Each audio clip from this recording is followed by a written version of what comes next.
എന്നാൽ എന്താണ് സാറേ പടിയോല എന്ന് സാറ് ഉദ്ദേശിക്കുന്നത് എന്താണ്? യഥാർത്ഥത്തിൽ പടിയോല എന്ന് പറയുന്നത് അതിന് യാതൊരു പ്രാധാന്യവുമില്ല. നമ്മുടെ പനയോലയുണ്ട്.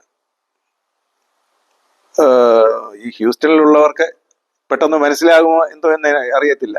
നമ്മുടെ തെങ്ങോല പോലെ അതിനെ പനയോല.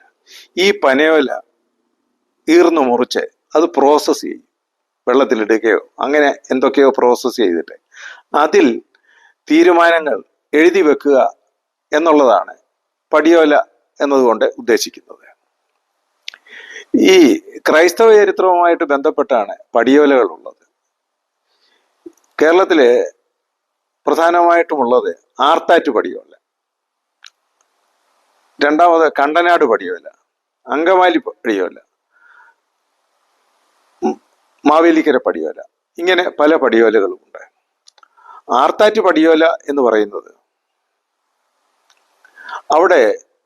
അവിടുത്തെ പള്ളി തകർന്നു കിടക്കുന്ന ഒരു അവസ്ഥയിൽ അതിൻ്റെ ഇന്നത്തെ ഓർത്തഡോക്സ് സഭയുടെ മേലധികാരികൾ വന്നു. അവരും അവിടുത്തെ സഭാജനങ്ങളും ചേർന്ന് എടുത്ത തീരുമാനമാണ്, ഞങ്ങളുടെ പഴയ വിശ്വാസത്തിൽ ഉറച്ചു നിൽക്കുന്നു, ഞങ്ങൾ ആരുടെയും പ്രലോഭനത്തിന് വശംവദരാകുകയില്ല, റോമാ വിശ്വാസത്തിലേക്ക് ഞങ്ങൾ പോവുകയില്ല എന്ന വളരെ വ്യക്തമായൊരു തീരുമാനമെടുത്തു. അത് അവർ രേഖപ്പെടുത്തി. അവർ രേഖപ്പെടുത്തിയത് നമ്മളെ ഈ ഓലയിലായിരുന്നില്ല, ഒരു ചെമ്പ് പ്ലേറ്റിലായിരുന്നു. അതാണ് ആർത്താറ്റ് പടിയോല എന്നറിയപ്പെടുന്നത്. ഈ ആർത്താറ്റ് പടിയോലയെ പറ്റി ആൾക്കാർ കേട്ടിട്ടുള്ളതല്ലാതെ കണ്ടിരുന്നില്ല. ഇത് അവസാനം കൊച്ചി രാജാവിന്റെ പ്രധാനമന്ത്രിയായിരുന്ന പാലിയത്തച്ഛന്റെ കൊട്ടാരത്തിന്റെ നിലവറകളിൽ നിന്നാണ് ആർത്താറ്റ് പടിയോല ലഭിച്ചത്. അതിനെപ്പറ്റി ആർത്താറ്റ് പടിയോലകളെ പറ്റി കേരളത്തിൽ പ്രസിദ്ധമായൊരു പുസ്തകമുണ്ട്. ആ പുസ്തകത്തിൽ ഇതിനെപ്പറ്റിയെല്ലാം രേഖപ്പെടുത്തിയിട്ടുണ്ട്. കണ്ടനാട് പടിയോലയും അങ്കമാലി പടിയോലയും തന്നെ തികച്ചും സഭകളുടേതായിട്ടുള്ള തീരുമാനങ്ങൾ, സഭാജനങ്ങളുടേതായിട്ടുള്ള തീരുമാനങ്ങൾ രേഖപ്പെടുത്തുന്നതിന് ഉപയോഗിച്ചിട്ടുള്ളതാണ്. ഈ പടിയോലയിൽ ബന്ധപ്പെട്ടവർ ഒപ്പിടുകയും അതിന് ആരെങ്കിലും ഉത്തരവാദിത്തപ്പെട്ടവർ സ്ഥലത്തെ പ്രമുഖർ ഒപ്പുവെച്ച് സാക്ഷി രേഖപ്പെടുത്തുകയും ചെയ്യും. ഞാൻ മാവേലിക്കര പടിയോലയെ പറ്റി പറഞ്ഞത് കൊണ്ട് ഞാനിവിടെ ഒന്നുകൂടെ ഞാൻ പറയാം. 1836 ചേപ്പാട് മാർ ദിവന്യാസിയോസ് തിരുമേനിയാണ് മാവേലിക്കരയിലെ സുനകദോസ് വിളിച്ചു കൂട്ടിയത്. ആ സുനകദോസിൽ എടുത്ത തീരുമാനം മിഷണറിമാരുമായിട്ടുള്ള ബന്ധം പരിപൂർണമായിട്ട് ഉപേക്ഷിക്കാനായിരുന്നു. ഇതവർ പടിയോലയിൽ രേഖപ്പെടുത്തി വെച്ചിട്ടുണ്ട്. ഇനി ചെപ്പേടുകൾ എന്ന് പറഞ്ഞ ചില റെക്കോർഡ്സ് ഉണ്ട്. അത് വളരെ പഴക്കമുള്ള കാര്യങ്ങളാണ്. അതും ഇതുപോലെ തന്നെ സഭാ സംബന്ധമായിട്ടുള്ള കാര്യങ്ങൾ, അല്ലെങ്കിൽ സഭയ്ക്ക് രാജാവ് കൊടുക്കുന്ന ചില അവകാശങ്ങളെ പറ്റി പ്രതിപാദിക്കുന്നതാണ്. അത് വളരെ വിശദമായിട്ട് തന്നെ ചർച്ച ചെയ്യപ്പെടേണ്ടതായ ഒരു കാര്യമാണ്. എന്നെ കേട്ടുകൊണ്ടിരിക്കുന്നവർക്ക് പടിയോല എന്ന വാക്കുകൊണ്ട് ഉദ്ദേശിക്കുന്നത് എന്താണെന്ന് സാമാന്യമായി മനസ്സിലായി കാണും എന്ന് ഞാൻ കരുതുന്നു. Thank you. കേരളത്തിലെ ആദിമ സഭകളെ പറ്റി സാറ് നന്നായിട്ട് വിശദീകരിച്ചുവല്ലോ. അതിൻ്റെ തുടർച്ചയെന്നാണ് നമുക്ക് ആംഗ്ലിക്കൻ സഭകളെ പറ്റി സാറിൻ്റെ ഒരു അറിവ് അല്ലെങ്കിൽ സാറിൻ്റെ വായിച്ചറിവെന്ന് പറയാൻ പറ്റുമോ? ബ്രിട്ടീഷുകാർ വന്നു കഴിഞ്ഞ് ഏതാണ്ടൊക്കെ ഒരു സാമ്രാജ്യം സ്ഥാപിച്ച് തുടങ്ങുന്ന ആ കാലയളവിലാണ് ആംഗ്ലിക്കൻ മിഷണറിമാർ ഇംഗ്ലണ്ടിൽ നിന്ന് ഇവിടെ എത്തുന്നത്. കേരളത്തെ സംബന്ധിച്ചിടത്തോളം ആലപ്പുഴയിലെത്തിയ നോട്ടൺ സാഹിബാണ് ആദ്യമായി കേരളത്തിൽ എത്തുന്നത്. അദ്ദേഹം 1818 ആലപ്പുഴയിൽ ഒരു പള്ളി സ്ഥാപിച്ചു. ആ പള്ളി ക്രൈസ്റ്റ് ചർച്ച് എന്ന ദേവാലയം എന്ന പേരിൽ ഇന്നും അറിയപ്പെടുന്നു. അതിനുശേഷം ഈ ആലപ്പുഴയിൽ നിന്നും അവരുടെ പ്രവർത്തന കേന്ദ്രം കോട്ടയത്തേക്ക് മാറ്റി. ആ കോട്ടയത്ത് നിന്ന് പ്രവർത്തനം ആരംഭിച്ച അവർ യഥാർത്ഥത്തിൽ ആ കാലഘട്ടത്തിൽ പ്രവർത്തിച്ചുകൊണ്ടിരുന്നത് ആദിമസഭയുമായിട്ട് ബന്ധപ്പെട്ടുകൊണ്ടായിരുന്നു. ഇവരുടെ പ്രധാനപ്പെട്ട ഉദ്ദേശങ്ങളിൽ ഒന്ന് കേരളത്തിലെ ആദിമസഭയെ പ്രൊട്ടസ്റ്റന്റ് വിശ്വാസത്തിലേക്ക് കൊണ്ടുവരിക എന്നുള്ളതായിരുന്നു. എന്നാൽ ഈ ഉദ്ദേശം 1836 മാവേലിക്കര പടിയോല എന്ന തീരുമാനത്തിലൂടെ ആദിമസഭ നിരാകരിക്കുകയും മിഷണറിമാരുമായിട്ടുള്ള ബന്ധം വേർപെടുത്തുകയും ചെയ്തു. ഇതിന് ശേഷം മിഷണറിമാർ ഇറങ്ങിയത്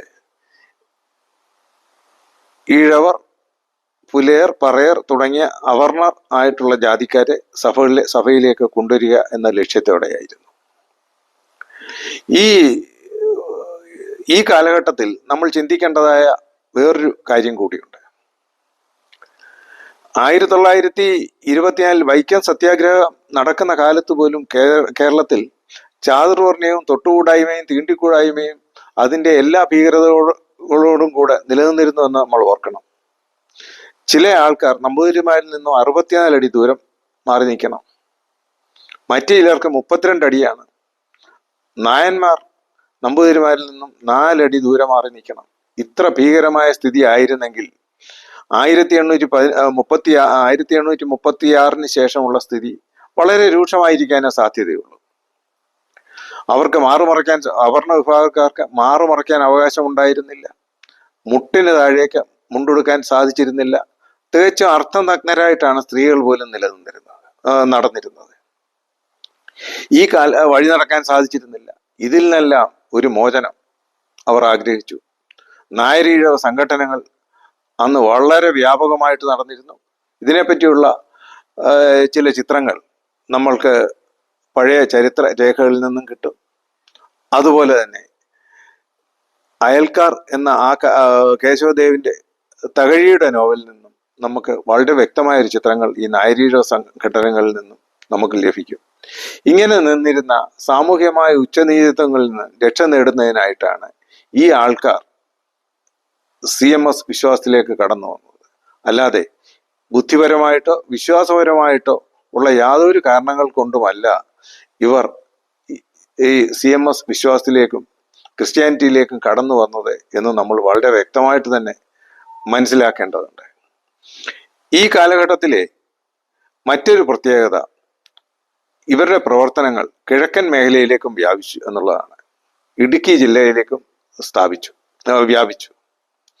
എന്നാൽ ഇതിനിടയ്ക്ക് ഒരു കാര്യം കൂടി പറയാതിരിക്കാൻ നമുക്ക് നിവർത്തിയില്ല. റോബിൻ ജെഫ്രി എന്ന ഒരാൾ എഴുതിയ ഡിക്ലൈൻ ഓഫ് നായർ ഡോമിനൻസ് എന്ന പുസ്തകത്തിൽ പ്രത്യേകമായി പറയുന്ന ഒരു കാര്യമുണ്ട്. ഹെൻറി ബേക്കർ എന്ന മിഷണറി തൻ്റെ പുത്രനായ ഹെൻറി ബേക്കർ ജൂനിയറിനോടും അതുപോലെ തന്നെ റവറൻ ജോസഫ് പീറ്റ് എന്ന് പറയുന്ന മിഷണറിയോടും പറഞ്ഞ ഒരു കാര്യം, നിങ്ങൾ പുലയ വിഭാഗത്തിൽപ്പെടുന്നവരെ ഒരിക്കലും കൺവേർട്ട് ചെയ്യാൻ ശ്രമിക്കരുത്, അവർ പ്രത്യേകമായ ഒരു എൻറ്റിറ്റി ആയിട്ട് മാറും എന്ന് പറഞ്ഞു. അവർ വകവെച്ചില്ല, കൺവേർഷൻസ് തുടർന്നു. പക്ഷെ ഇന്നും ഞാൻ തുറന്നു പറയുകയാണ്, ആ വിവേചനം ഇന്നും കേരളത്തിലെ സഭയിൽ വളരെ ശക്തമായി തന്നെ നിലനിൽക്കുന്നു എന്നുള്ളതാണ്. അവരോട് വിവാഹബന്ധത്തിൽ ഏർപ്പെടാൻ മറ്റു വിഭാഗക്കാർ തയ്യാറാകുന്നില്ല എന്നുള്ളതാണ് വസ്തുത. അവർ അവരുടെ വിഭാഗക്കാരുമായിട്ട് മാത്രമേ വിവാഹം കഴിക്കുകയുള്ളൂ എന്നുള്ള സ്ഥിതിയുമുണ്ട്. ഇത് മറ്റ് സഭകളിലില്ല എന്നല്ല. ചങ്ങനാശ്ശേരി ആസ്ഥാനമായുള്ള സീറോ മലബാർ സഭയിൽപ്പെട്ട ഒരാൾ തൊട്ടടുത്ത് തന്നെയുള്ള കോട്ടയം വിജയപുരം രൂപതയിൽപ്പെട്ട ഒരാളിന് വിവാഹം കഴിക്കത്തില്ല. കാരണം വിജയപുരം രൂപതക്കാരൻ ലാറ്റിൻ ക്രിസ്ത്യാനിയും സീറോ മലബാറുകാരൻ പരമ്പരാഗത സവർണ ക്രിസ്ത്യാനിയും ആണ് എന്നുള്ളതാണ്. ഇത് ഞാൻ വെറുതെ പറയുന്നതല്ല. സംശയമുള്ളവർക്ക് അത്യുന്നത കർദിനാൾ ആണോ ആർച്ച് ബിഷപ്പ് ആയിരുന്നു എന്നെനിക്ക് ഓർമ്മയില്ല, വർക്കി മാർ വിധേയത്തിൽ എഴുതിയ സ്ട്രെയിറ്റ് ഫ്രം ദ ഹാർട്ട് എന്ന പുസ്തകത്തിൽ ഇതിനെ വളരെ നിശിതമായിട്ട് വിമർശിക്കുന്നുണ്ട്. ആവശ്യമുള്ളവർക്ക് ആ പുസ്തകം റെഫർ ചെയ്യാവുന്നതാണ്. ഇത് ക്രൈസ്തവ സഭകളിൽ ആകപ്പാടെ ഇന്ന് വളരെ വ്യക്തമായിട്ട് തന്നെ ജാതി വിവേചനം നിലനിൽക്കുന്നു എന്ന് പറയുന്നതിന് എനിക്ക് യാതൊരു മടിയുമില്ല. ഞാൻ തുറന്നു തന്നെ പറയുകയാണ്, ജാതി വിവേചനം വളരെ ശക്തമായിട്ട് തന്നെ നിലനിൽക്കുന്നുണ്ട്. പ്രത്യേകിച്ചും അത് ഇന്ന് വർദ്ധിച്ചു വരികയാണ് എന്ന നഗ്ന യാഥാർത്ഥ്യവും നമ്മൾക്ക് മനസ്സിലാകേണ്ടതുണ്ട്. ഉത്തര കേരളത്തിലും ഇതേ പ്രശ്നങ്ങൾ തന്നെ നിലനിൽക്കുന്നുണ്ട്. ഞാൻ പറഞ്ഞു, കിഴക്കൻ മലകളിലേക്ക് പ്രവർത്തനങ്ങൾ കൊണ്ടുപോയി ക്രൈസ്തവ സഭയുടെ ആശയങ്ങളിൽ ആകൃഷ്ടരായി മലയോര വിഭാഗത്തിൽപ്പെട്ടവർ ധാരാളമായി ഈ സഭയിലേക്ക് വന്നിട്ടുണ്ട്. ആ ഡയോസിസ് ആണ് ഇന്നത്തെ ഈസ്റ്റ് കേരള ഡയോസിസ് എന്നറിയപ്പെടുന്നത്. നമ്മളിവിടെ മോശം കാര്യങ്ങൾ മാത്രം പറഞ്ഞാൽ പോരാ. മിഷണറിമാർ നടത്തിയ വിദ്യാഭ്യാസ പ്രവർത്തനങ്ങളുടെ ഭാഗമായി ഇന്നിപ്പോൾ അവിടെ ഒരു കോളേജ് തന്നെ, ഹെൻറി ബേക്കർ കോളേജ് തന്നെ മിഷണറിമാർ CMS സഭ, CSI സഭ നടത്തുന്നുണ്ട്. വിദ്യാഭ്യാസ പ്രവർത്തനങ്ങളുടെ ഫലമായി അവരിൽ പലരും വളരെ ഉന്നതമായ നിലകളിലെത്തിയവരെ എനിക്കറിയാൻ പറ്റും. അത് മിഷണറിമാരുടെ തികച്ചും അവരുടെ ഒരു വിദ്യാഭ്യാസപരമായ സംഭാവനയായിട്ട് നമ്മൾ കണക്കാക്കണം. പക്ഷെ ഇവിടെ ശോഭ കെടുത്തുന്ന ഒരു സംഗതി ഉണ്ടായിട്ടുണ്ട്. 1925 ഡിസംബറിൽ ഇറങ്ങിയ കോട്ടയം ആസ്ഥാനമായിട്ടുള്ള CSIയുടെ മുഖപത്രമായ ജ്ഞാനനിക്ഷേപത്തിൽ ഒരു വാചകമുണ്ട്. നമ്മൾ ഇവർക്ക് സ്കൂളുകൾ സ്ഥാപിച്ച് വിദ്യാഭ്യാസം കൊടുക്കുന്നത് അവരെ ഏതെങ്കിലും ജോലി നൽകി ഉദ്ധരിക്കാനല്ല, നമ്മുടെ ക്രിസ്ത്യാനിറ്റിയുടെ പതാക വാഹകരാക്കി മാറ്റാനാണെന്ന് 1925 ജ്ഞാനനിക്ഷേപത്തിൽ വളരെ വ്യക്തമായിട്ട് തന്നെ പറയുന്നുണ്ട്. അത് ശോഭ കെടുത്തുന്ന ഒരു ലേഖനമായി പോയി, അല്ലെങ്കിൽ ഒരു വെളിപ്പെടുത്തലായി പോയി എങ്കിലും ക്രൈസ്തവ മിഷണറിമാരും ക്രിസ്ത്യാനിറ്റിയും കേരളത്തിൽ നടത്തിയിട്ടുള്ള വിദ്യാഭ്യാസ രംഗത്തെ പ്രവർത്തനങ്ങൾ വളരെ ശ്ലാഘനീയമാണ്. സീറോ മലബാർ സഭ നടത്തുന്ന ചങ്ങനാശ്ശേരിയിലെ SB കോളേജ്, അതുപോലെ തന്നെ മലങ്കര കത്തോലിക്ക വിഭാഗം നടത്തുന്ന തിരുവനന്തപുരത്തെ മാർ ഇവാനിയസ് കോളേജ് എന്നിവ കേരളത്തിലെ ഏറ്റവും ബഹുമാനിക്കപ്പെടുന്ന വിദ്യാഭ്യാസ സ്ഥാപനങ്ങളായി മാറിയിട്ടുണ്ട്. ഇനിയും CSI സഭയുടെ മറ്റു ചില കാര്യങ്ങളിലേക്ക് കൂടി എന്തായാലും പോകാം. തിരുവനന്തപുരം ആസ്ഥാനമാക്കി ദക്ഷിണ കേരള ഡയോസിസ് എന്ന പേരിൽ CSI സഭയ്ക്ക് ഒരു ഡയോസിസ് ഉണ്ട്. ഈ ഡയോസിസ് യഥാർത്ഥത്തിൽ ഇന്ന് കേരളത്തിലെ ക്രൈസ്തവർക്ക് അപമാനമായിട്ട് മാറിയിരിക്കുന്നു എന്ന് തിരുവനന്തപുരം നിവാസിയായ എനിക്ക് യാതൊരു സംശയമില്ലാതെ പറയാൻ പറ്റും. 1800-കളിലെ ഇംഗ്ലണ്ടിൽ നിന്നും കേരളത്തിലേക്ക് വന്ന ഒരു മിഷണറി ആയിരുന്നു സാമുവൽ മറ്റീർ.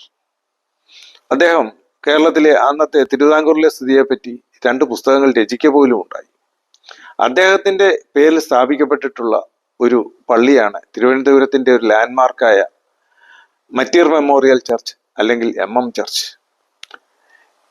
2 വിഭാഗങ്ങളായിട്ട് മത്സരിക്കുകയും ഒരു വിഭാഗം ഈ MM ചർച്ചിന്റെ ഗേറ്റ് JCB കൊണ്ട് തകർത്ത് ദൂരെ സ്ഥിതി വരെയും എത്തി എന്ന് പറയുമ്പോൾ നിങ്ങൾക്ക് വിശ്വസിക്കാനാകുമോ എന്നറിയത്തില്ല. വളരെ മോശപ്പെട്ട ഒരു ട്രാക്ക് റെക്കോർഡാണ് ആ ഡയോസിസിനുള്ളത് എന്ന് പറയുന്നതിൽ ഖേദമുണ്ട്. പ്രത്യേകിച്ചും കാരക്കോണം മെഡിക്കൽ കോളേജും അവർ നടത്തുന്ന സ്ഥാപനങ്ങളുമായിട്ട് ബന്ധപ്പെട്ട് സാമ്പത്തികമായ സുതാര്യത ഇനിയും ഉണ്ടാകേണ്ടതായിട്ടുണ്ട് എന്ന് പറയേണ്ടി വരുന്നു.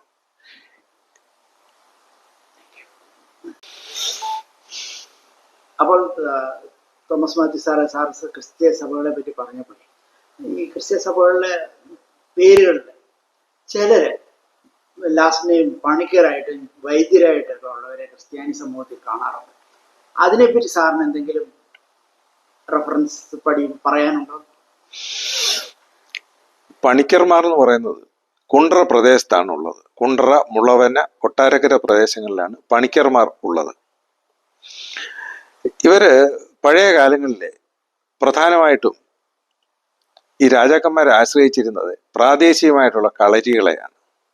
ഈ കളരികളിലെ ആയുധാഭ്യാസം നടത്തുക, അവരെ പഠിപ്പിക്കുക, എന്നിട്ട് സൈന്യ ആവശ്യം വരുമ്പോൾ പോവുക. ഇതിൻ്റെ കളരിയുടെ പ്രധാനികളെയാണ് പണിക്കർ എന്ന് വിളിച്ചിരുന്നത്. രാജാവ് കൊടുത്ത ഒരു ബഹുമതിയാണത്. അവർ ആട്ടിയ ക്രിസ്ത്യാനികൾ തന്നെയാണ്. അതാണ് പണിക്കരന്മാരെ പറ്റി പറയാനുള്ളത്. ഇനി വൈദ്യന്മാരെ പറ്റി പറയാനുള്ളത്, AD 9-ാം നൂറ്റാണ്ടിലാണ് കടമറ്റം പള്ളിയുടെ പണി നടന്നത്. അത് നിർമ്മിച്ചത് മാർ റാബോ എന്ന് പറയുന്ന ഒരു വൈദ്യശ്രേഷ്ഠനായിരുന്നു. അദ്ദേഹം വിദേശത്തുനിന്നും വന്ന ഒരാളായിരുന്നു. അദ്ദേഹം ഈ പള്ളിപണിക്ക് ഒക്കെ ശേഷം വിശ്രമത്തിനായിട്ട് തെരഞ്ഞെടുത്തത് കരുനാഗപ്പള്ളി താലൂക്കിലെ തേവലക്കര എന്ന പ്രദേശത്താണ്. അദ്ദേഹം അവിടെ വന്ന് ജീവിക്കുന്നതിനിടയിൽ തേവലക്കരയുള്ള കുറെ കുടുംബക്കാരെ കണ്ണുവൈദ്യം പഠിപ്പിച്ചു. കാലക്രമേണ ഈ കണ്ണുവൈദ്യം പഠിച്ചവർ രാജാവിന്റെ കൊട്ടാരം വൈദ്യന്മാരായി തീർന്നു. ആ രാജാവ് കൽപ്പിച്ചു കൊടുത്തതാണ് വൈദ്യർ സ്ഥാനം. Thank you sir.